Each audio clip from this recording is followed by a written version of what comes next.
Joshua 11.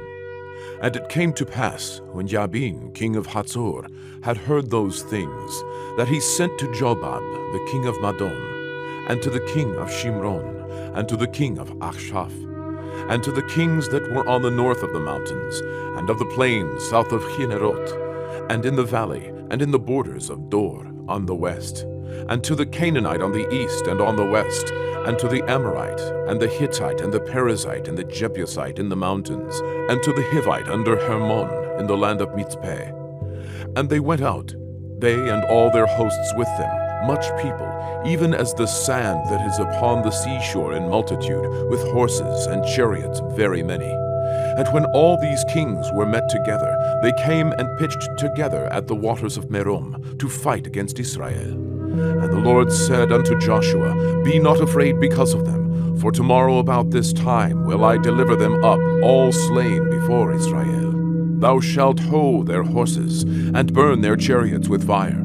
So Joshua came, and all the people of war with him, against them by the waters of Merom suddenly, and they fell upon them. And the Lord delivered them into the hand of Israel, who smote them and chased them unto great Sidon, and unto Misrepot-maim, and unto the valley of Mitzpeh eastward.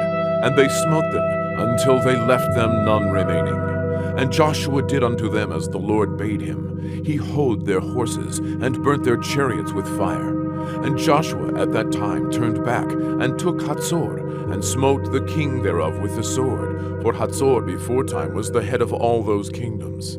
And they smote all the souls that were therein with the edge of the sword, utterly destroying them. There was not any left to breathe, and he burnt Hatzor with fire.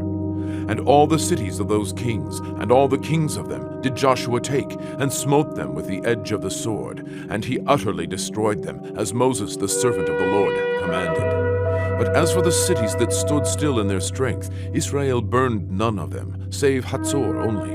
That did Joshua burn.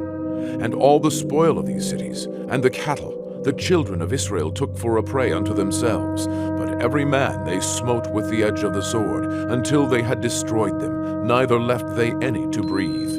As the Lord commanded Moses his servant, so did Moses command Joshua, and so did Joshua. He left nothing undone of all that the Lord commanded Moses. So Joshua took all that land, the hills, and all the south country, and all the land of Goshen, and the valley, and the plain, and the mountain of Israel, and the valley of the same, even from Mount Halak, that goeth up to Seir, even unto Baal-Gad, in the valley of Lebanon, under Mount Hermon. And all their kings he took, and smote them, and slew them. Joshua made war a long time with all those kings. There was not a city that made peace with the children of Israel, save the Hivites, the inhabitants of Gibeon. All other they took in battle. For it was of the Lord to harden their hearts, that they should come against Israel in battle, that he might destroy them utterly, and that they might have no favor, but that he might destroy them, as the Lord commanded Moses. And at that time came Joshua, and cut off the Anakims from the mountains, from Hebron, from Debir, from Anab, and from all the mountains of Judah, and from all the mountains of Israel. Joshua destroyed them utterly with their cities. There was none of the Anakims left in the land of the children of Israel. Only in Gaza, in Gath, and in Ashdod there remained. So Joshua took the whole land, according to all that the Lord said unto Moses. And Joshua gave it for an inheritance unto Israel, according to their divisions by their tribes. And the land rested from war.